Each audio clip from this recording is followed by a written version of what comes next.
Well, hey, Dr. Cloud, thank you so much for taking the time to allow me to interview. And through your life and your work, you've literally changed the lives of millions of people. And I'm just really curious, what are some things that you wish people knew about the journey that took you to where you are today? What are some of the prices that you've had to pay to get there? Oh gosh. Well, it's been a fun journey for one, but I think anybody looking at their path, if they want, if they have a vision and want to do something that's meaningful, the thing that I would like for everybody to know is, mine included, it's just going to be really hard. And one of the things we know about the accomplishment of anything is the number one factor that loads on whether or not good things happen and goals happen and visions happen. The number one factor is the belief that it can be done. But when they break out that factor, it's not just optimism only, like, you can do this, it's going to be great. It is all of that, but it's also got to be sort of integrated with a real acknowledgement. This is going to be great. It's worth doing. It's awesome. But there's going to be some really hard parts to this, and have people prepared for that. Because if you're prepared for that, then when the obstacles come, you don't think anything's gone wrong. Actually, you think the opposite. You think, I'm still at it, right? Yeah. So, what people tend to do is they'll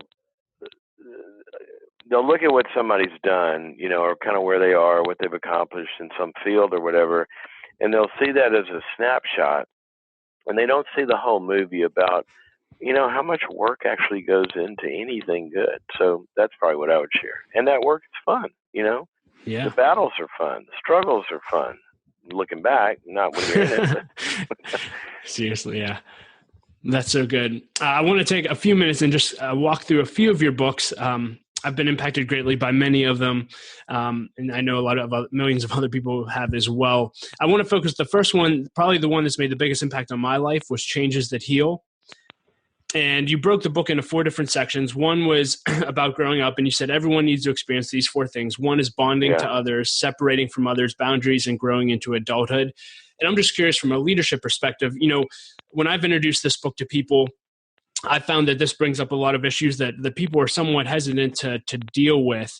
Why is it important for leaders to grasp some of these principles and do the hard work to work through this?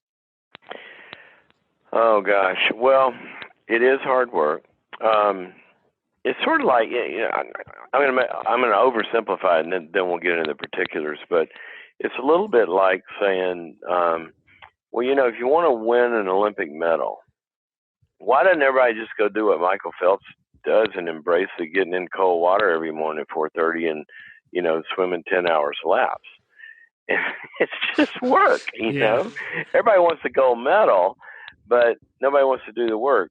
And what I tried to do in that book was show that, look, if you want the gold medal in life, and basically what I think that means is that you find what you're designed for and what you're created to be, and a path to live that out in 2 areas. One is meaningful, fulfilling relationships, both personal and professional. It's the only way that we get fulfilled. And the second side is meaningful and fruitful and successful work, whatever that means to you and your calling. And so what people are always trying to do is they're trying to go find that gold medal. They're trying to find the right relationship, or make relationships, have it be wonderful, or have a career be wonderful. But remember, you are the equipment that's got to make that happen. So if you're wanting a good marriage or a good relationship, or you're wanting a good career, you don't go have a good relationship or have a good career. You work on creating the person, the development in the person, that's you, who's able to have a good relationship and able to be successful. So that book was basically about, look, when things aren't going well, or we're not getting where we want to get, that there really are 4 key developmental issues that kind of order an intact, functional, fruitful person. And the first one is the ability to connect with others. the ability to make, just meaningful connections and emotional investments and trust and bonds that fuel us and fuel others and make everything grow. The second one is the ability to establish freedom and autonomy within those relationships. So if you're connected, I just met with a leader who is leaving his wife after, actually I met with a son his dad is leaving his wife and blowing up the family after 20 years.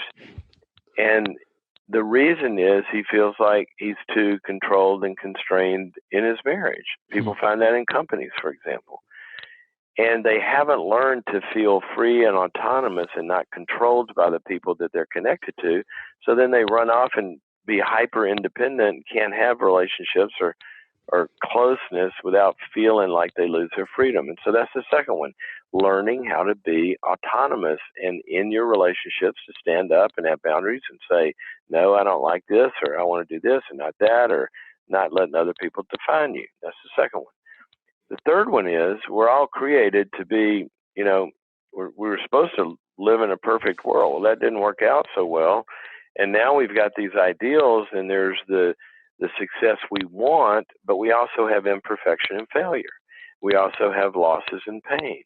And so we've got to be able to negotiate this coexistence of the ideal and what I want and the reality of the badness that I encounter along the way, and pain and struggle and loss and failure.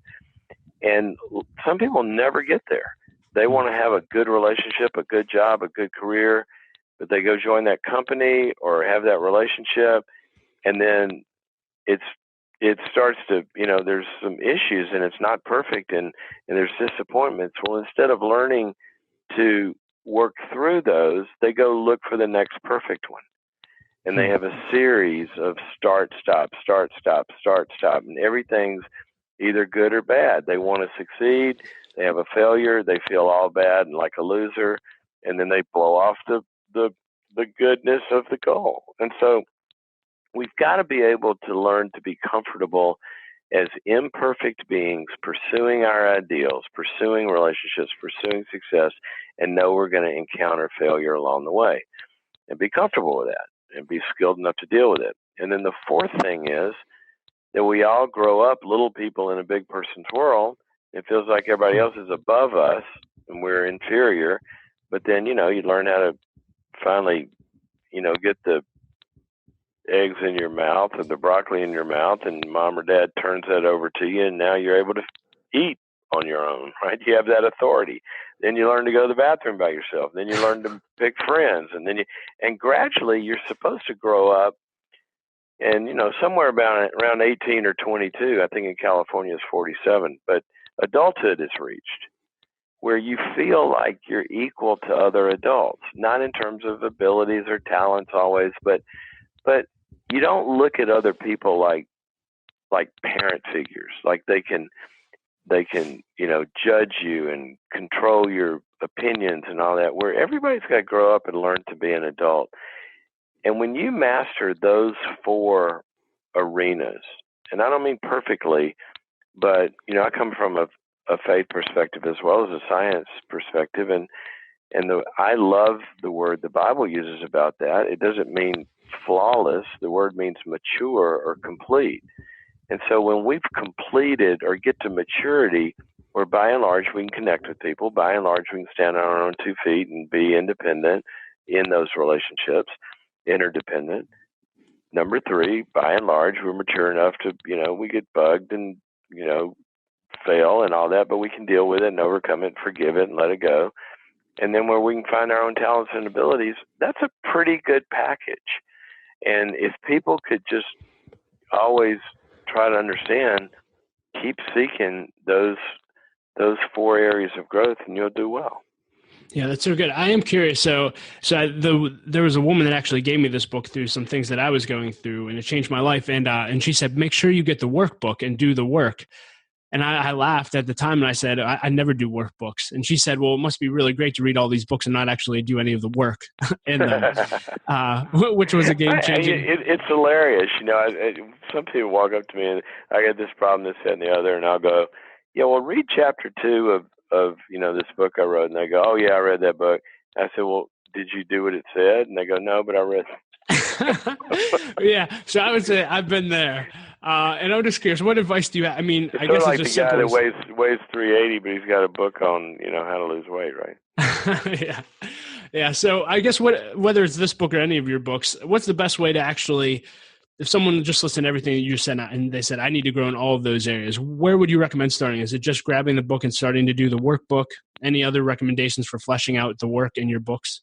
Yeah, but what you're going to see is basically every one of them, there's an operating system that goes through.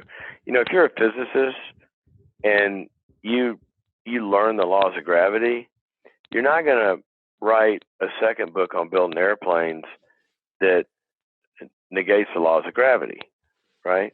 Yeah. So if you look at all of my books, no matter what the topic is, there's going to be a consistent operating system throughout.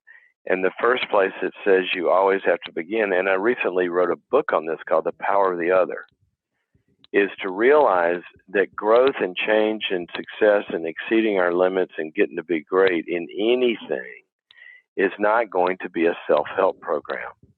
You're going to have to do it in relationship. You're going to need a coach. You're going to need support. You're going to need a mentor. You're going to basically need to start with a little circle of a few people that can help you along the way and give you what you don't need, and a little circle of people that are on that same path with you. And that's the only way it happens. And all the research, all the science, everything shows that people that get to the next level begin by plugging into the right people.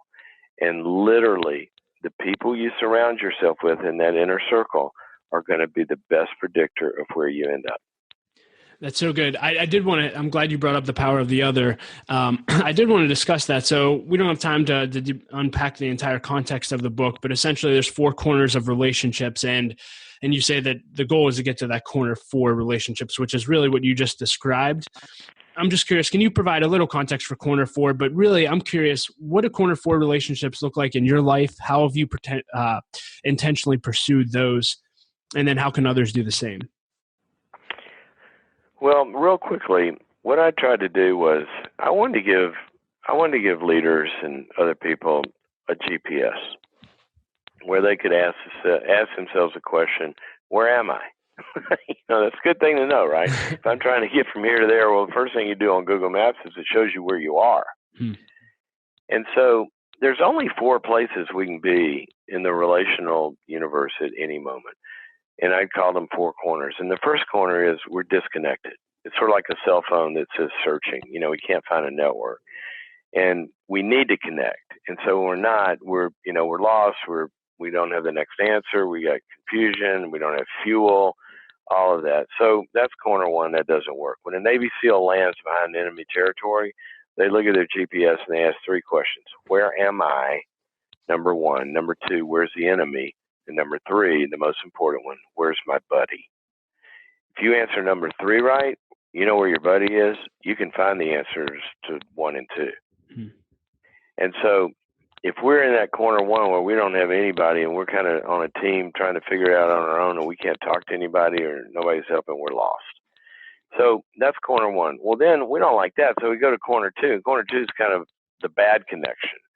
And that's a connection, may not be abusive per se or anything, but it's a connection where you end up feeling bad about yourself, about what's happening. You're just not good enough. You can't meet the expectations. You feel judged. You feel guilty. You feel like inferior. And people like that we connect to that make us feel that way, that's not going to get us closer to any good goal.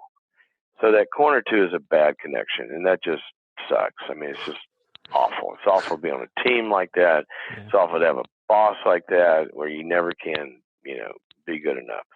So we go, well, corner 2 didn't work out so well. I want to feel good.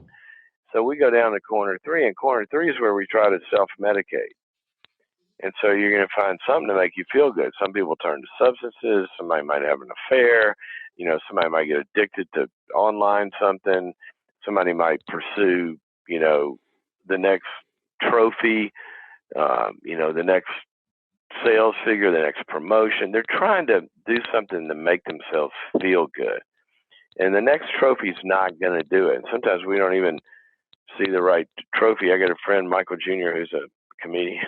He said, have you ever heard Michael Jr.? Yeah, he's hilarious. I tell everybody, Google Michael Jr. So one day I heard him say, yeah, I talked to this dude who said he had a trophy wife. I met his wife. I said, what place did you come in? That's awesome. He said, well, sometimes, the trophies we pursue, we kind of like, aren't even clear about what might be helpful.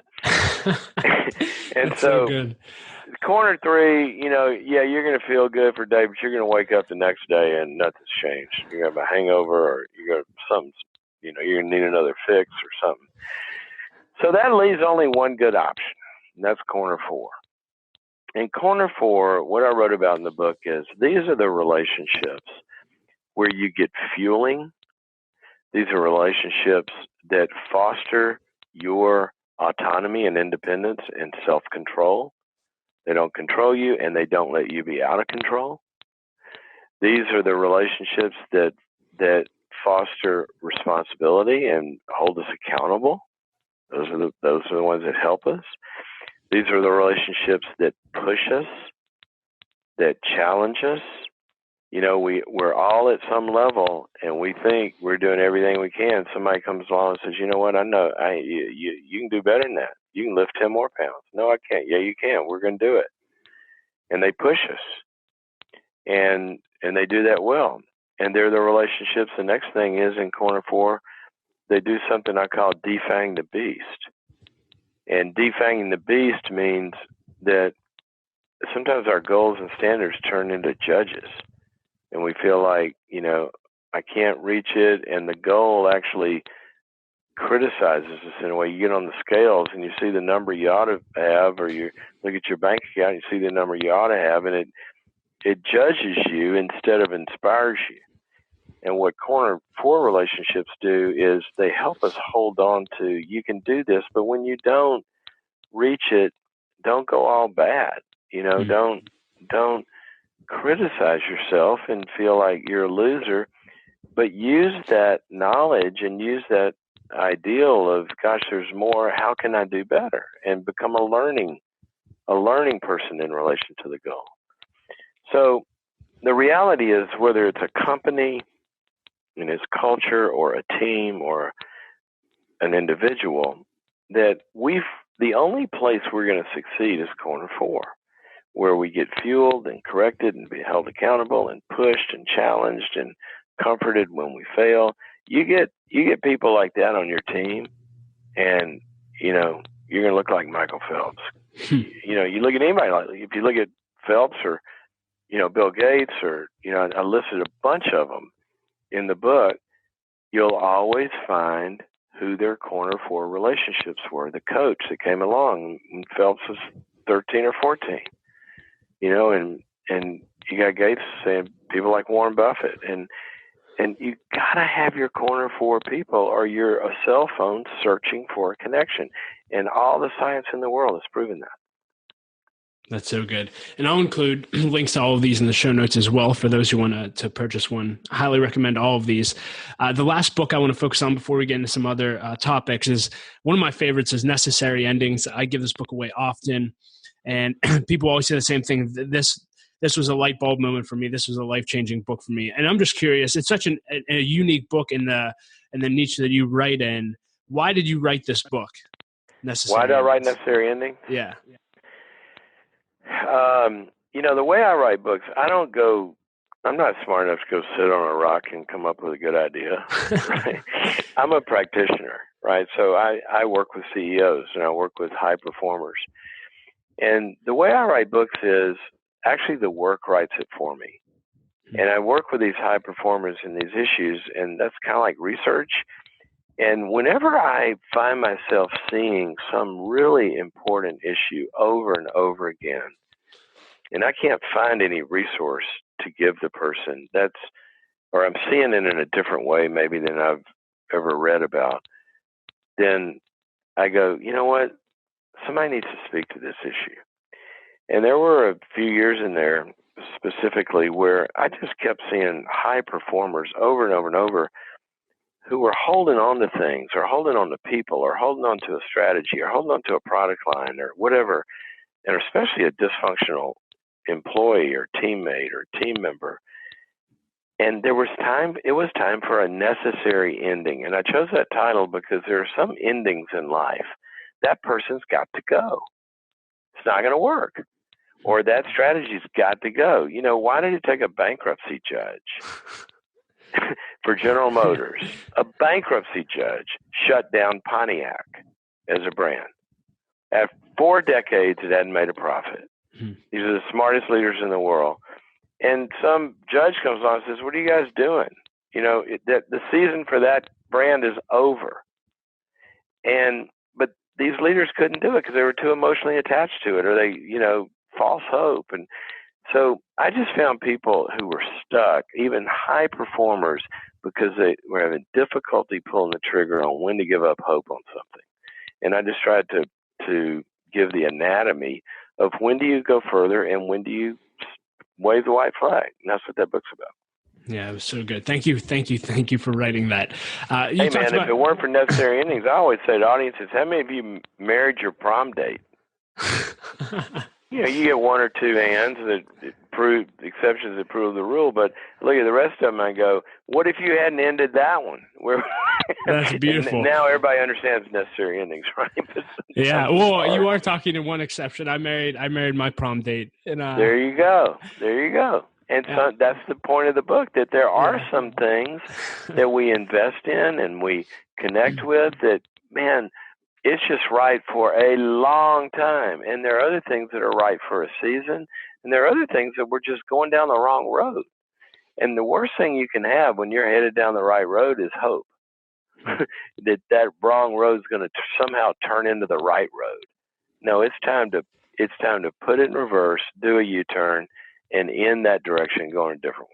That's so good. What really helped me in that book was just starting to view endings as normal, especially as a young leader. That's not something that was normal for me. I wanted all seasons to last forever. And so when seasons started to end, it was very difficult for me. But actually seeing them as normal has enabled me to get through those tough seasons, but also now enabled me to help others. And really, I just hand them a copy of your book. So thanks again. Well, I appreciate your help in getting it out there because, when people walk up to me and say, I read Necessary Endings, it really, really helped me.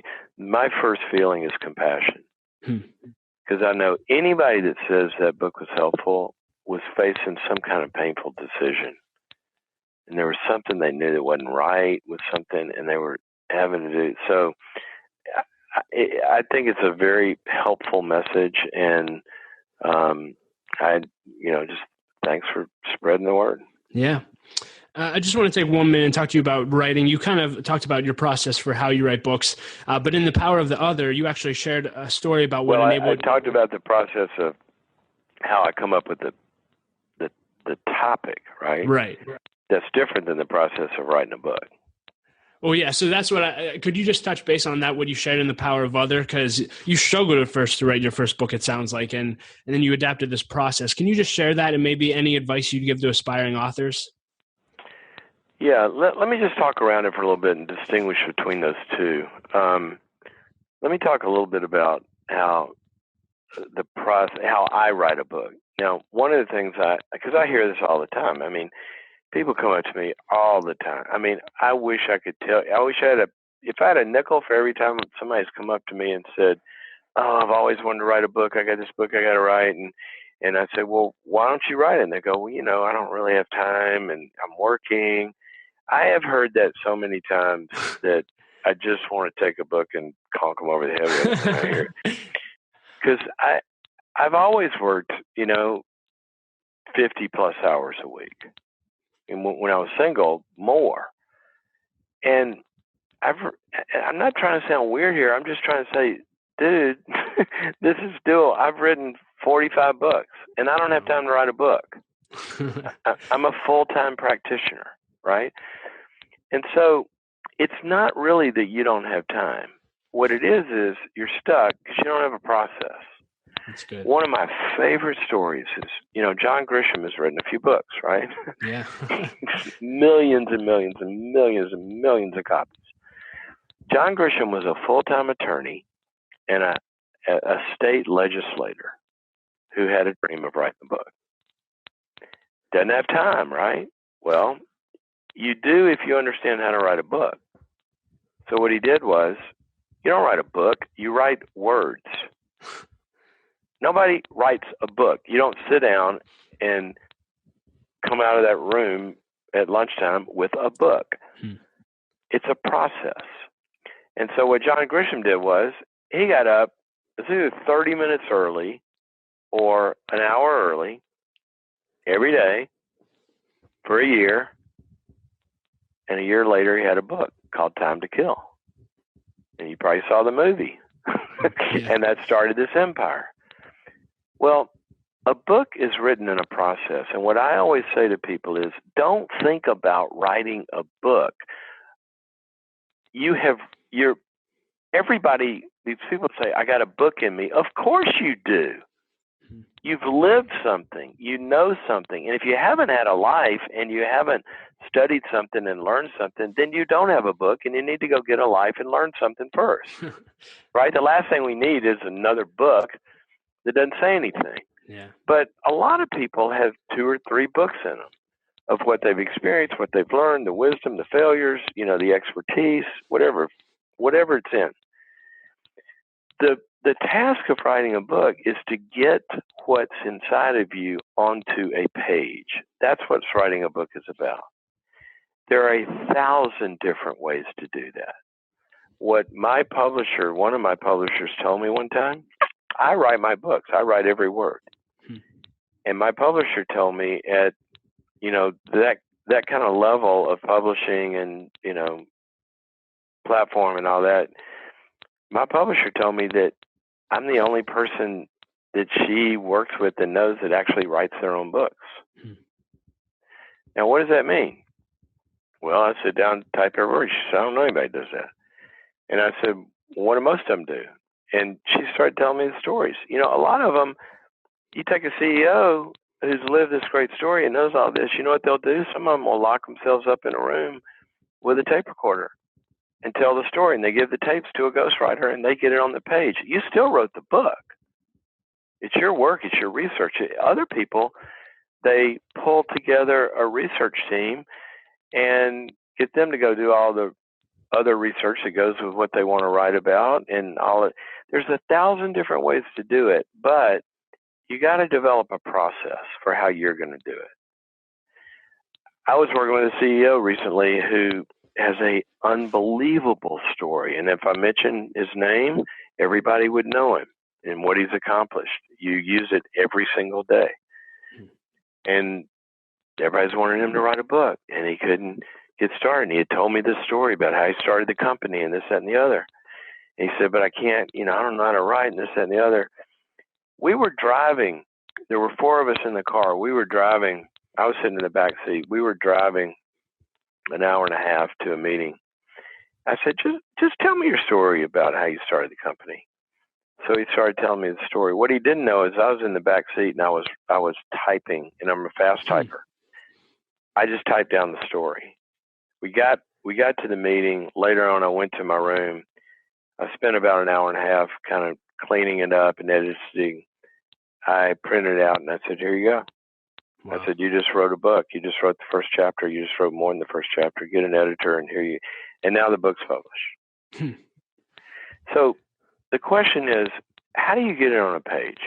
Now, what I do is I never know what I'm going to write. I let the work speak to me. So what I do is I start to see examples. I start to see things I read about an issue. I start to see an issue over and over and over.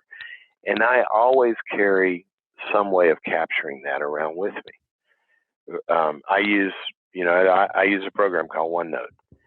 And so I'll have some files in there of particular topics, and I'm just dropping notes in there. Something starts like necessary endings.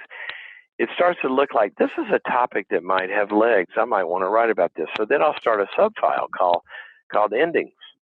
And I'll just capture stories, and I'll read something in journals or Harvard Business Review or, Wall Street Journal or neuroscience, or see an example with a CEO. That relates to endings. I jot that down. I write it. I drop it in that file. Well, when that starts to really congeal, then I start to kind of talk about it because I'm teaching this stuff in companies and, this, that, and the other, and it starts to congeal. And then I go, I think I got a book here. And I go talk to a publisher and I get a deal. And then we have a deadline. And then it's basic math. I got to produce 80,000 words and I got, 8 months to do it. What's my pace on that? I looked at a calculator the other day and I was laughing. I plugged it in and I figured out just to test the calculator program this guy had on writing a book, like what I could write in an hour and a half. And if I did that one day a week, I think it came up in 249 days, my book is done. Wow.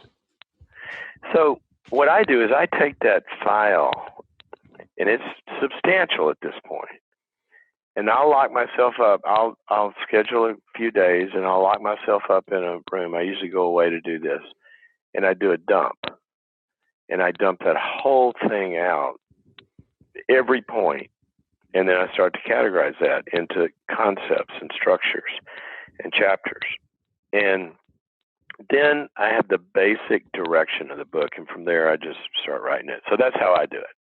Does that help? That's fantastic. Yeah. I want to spend a few minutes on coaching. So you have an opportunity. Let me just say this, though, because you asked about my first book. Yeah. What I just told you, I didn't know. Right? I was in my 20s. I was building models and teaching them in organizations about how to develop and how to, the stuff.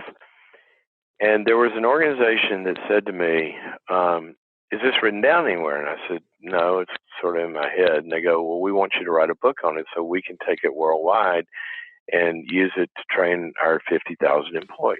And I said, well, I don't know how to write a book. And they go, well, yeah, you can. I said, no, I can't. Write a book. And so this is to illustrate the power of the other, how we need help. So I was a consultant for this company. So they hired a consultant to be a consultant to me to get a book written. And so, in the power of the other, I tell that story and how it worked.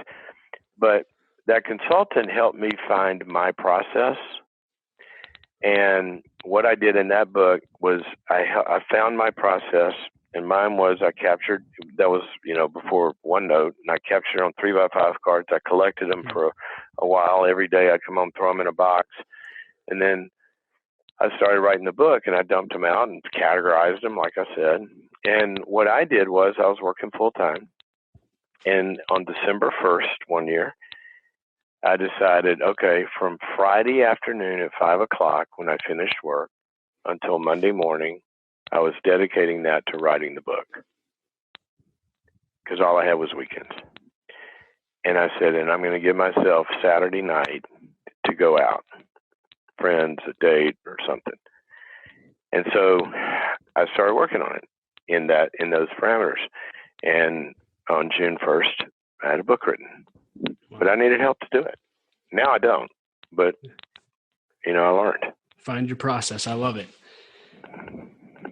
I want to take a few minutes and just talk about coaching. You have an opportunity to coach some of the greatest leaders on the planet.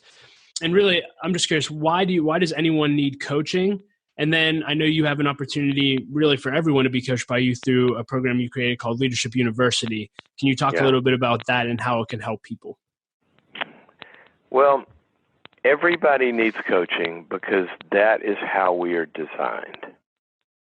Now, I'm going to say that again. Everybody needs coaching, in quotation marks, whatever coaching is. What that means is outside help. Because we are designed to build neuro pathways in our brain to get to the next level. New behavior, new success. When an Olympic runner gets to the next speed, then new circuitry has had to develop to order that performance. Okay. Now, the only way that new circuitry gets developed, it's just like your computer.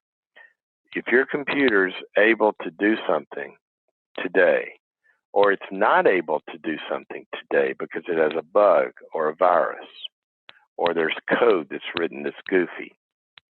Your computer, you're not going to go to bed and wake up the next morning and your computer has gotten fixed. What's got to happen? You got to be online, and it's got to download some updates. It's got to download new coding, or it's got to download some fixes for the bugs. It's got to download new software to get to the next level. It's got to get an update. It's got to get a patch. Human performance is exactly like that. That's why you don't go sign up today to be a Navy SEAL and they send you to Afghanistan. Yeah. They put you in a process of training, and that is a highly relational process where you get coached, you get pushed, you get corrected, you get fueled, you get the snot wiped off your nose when you can't make it. You learn knowledge, you learn different ways. And so the reason people need coaches is that there's no such thing as a self-made person. There just isn't. And so we need them. And that's why I say we have to have them. The trick is finding the right ones and the right kinds and what you need from the coaching process. That's good. And so, and I'll tell you something that's been amazing to me. Like I'm just feel so blessed because I do get to work with some of the world's best. And here's what I've learned over the years, and it really, I should have known this, but I've just seen it so much. It's like I learn it anew every day. The higher the performer, the more they utilize me. It's really interesting. I grew up competitive golfer and still am a golfer, and I went to the Masters this spring, and I was there, and I was sitting on the range, the practice range, watching the guys get ready. And the great ones, they're sitting there hitting balls, and their coach is standing right there. Because they can't see their swing. They don't know what they need to do differently. They can't, or sometimes they don't know how. And if we're a closed system and we're not taking input from outside of ourselves, we're screwed. That's just facts. So that's why we need them. That's great. And can you talk a little bit about Leadership University and how people can take advantage of that and grow with your content? Yeah. One of the things that I've loved doing for the last 30 years is going into organizations and working with one-on-one with CEOs or with their teams or building out programs for their entire culture. And what I started to see was that there are a lot of companies that it starts at, you get a company that's when they get to about 10 or 15 million or so, because some person has started this, that person knew widgets or technology or whatever it was, but now they find themselves with two jobs. Now they're leading, and they don't realize leading is its own expertise as well as technology or sales or marketing or whatever they do. And now they got two jobs, one of which they're trained for, one of which they're not. And what I was amazed at was that it wasn't until a company was usually, now there are exceptions, but usually it wasn't until they got to about 5 billion or so that you would see a very intentional internal leadership university. Like GE, for example, when Jack Welch was there, he built Croydonville. And everybody would go through Leadership University at a company like that, and they would get basic skills in leadership as well as electronics, right? They already knew that, but they would learn to be leaders. And that's what I've done in companies for 30 years or so. Well, when I started seeing, the capacities a few years ago, we were getting to a place with technology where we really could do much more virtual coaching, where I learned I could coach people and not be in their company. So I took the same process that I've used, in all the companies that I work with and the CEOs that I work with. And I took the elements of that process and I put it into a digital format where companies could scale it and plug these holes of development in people that they had hired or came from another company, or their vertical wasn't doing the leadership development when other verticals were. And I just tried to make a simple, scalable leadership development path. We call it Leadership University. And we sell it to individuals and we sell it to companies. And, we have companies that will scale it. So all their teams are using it, and the individuals are using it. It's modular. It's entertaining. Instead of a talking head, we decided to make it an interactive TV show, sort of like Anthony Bourdain style. And I travel the world, and we embed the concept in a story. And people have a sign. So it's not just a seminar. You see these leadership development things where it's a seminar, and then people leave the seminar, and then what? This is a path. It's monthly. And it gives you assignments and stuff you do and relational experiences with others. And it gets to some of these core elements of what leaders need to do. And so that's Leadership University. You can go to drcloud.com and find it. And we're just having a blast with it. It's so much fun. Oh, that's great. And again, I'll include links in the show notes for that as well.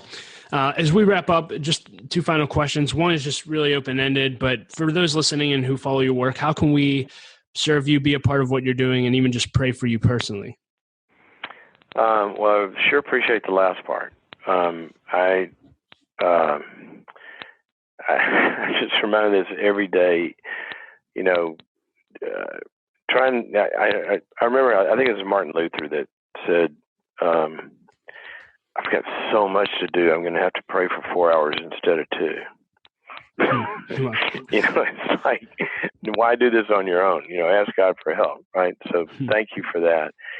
But how people could help me, the biggest problem that I have is just trying to help people become aware of the tools. And so what I would love help with from anybody is just, if this has been helpful, send a friend a link and say, check this out, or a book title. But Leadership University, go online, look at the link, go tell your company, you'd like to go through this, or you'd like to take your team through it, or send it to friends. That's the biggest way that they could help me in my mission. You got it. And then I'll just leave this open-ended. They contact a guy on my team named Greg Starr at, what's Greg's email address? It's g.star with 2 R's at drcloud.com. Then he will hook you up. Great. In your company. Yep. And I'll include all of his contact info as well.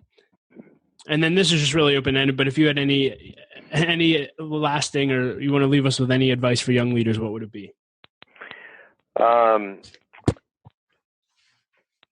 had a wealth management CEO tell me one time, I got a young leader who was just starting out in that industry. And he asked me, gosh, could I ever talk to that CEO, just to get some advice? I said, probably not, but I'll ask him what he would tell me. and so I asked him, and he said, yeah, tell him this.